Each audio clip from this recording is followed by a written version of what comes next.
Mana bugun biz saharlik dasturxoni uchun mazali shirchoy tayyorlaymiz. Uning uchun kerak bo'ladi 2 osh qoshiq quruq choy, 150 gram yong'oq, uni maydalab olamiz.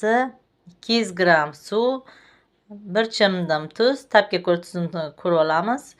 700 gram sut kerak bo'ladi. Agarda oila a'zolarimiz soni ko'p bo'lsa, sutni o'shanga qarab ko'proq solishimiz mumkin. Hozir birinchi bo'lib pishib suvga quruq choy solib qaynatib olamiz.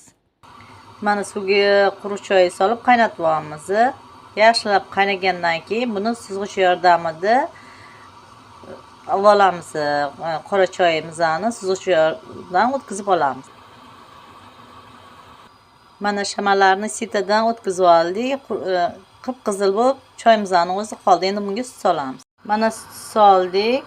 Boyagi choyimizning ustiga sekin qaynashni boshladi. Qaynab chiqqandan keyin yong'oq bilan tuzlarni solib yana qaynatamiz ozgina. Mana qaynab chiqdi. 5 minutcha qaynatamiz. Yong'oqlarimizni soldik, tuzlarni soldik. Bitta kichkina choy qoshiqda tuz ketdi bunga. Shu sutga bitta kichkina choy qoshiqda tuz soldik. 5 minutcha qaynatamiz, tayyor bo'ladi. Mana juda ham to'yimli, mazali shirchoyimiz tayyor bo'ldi.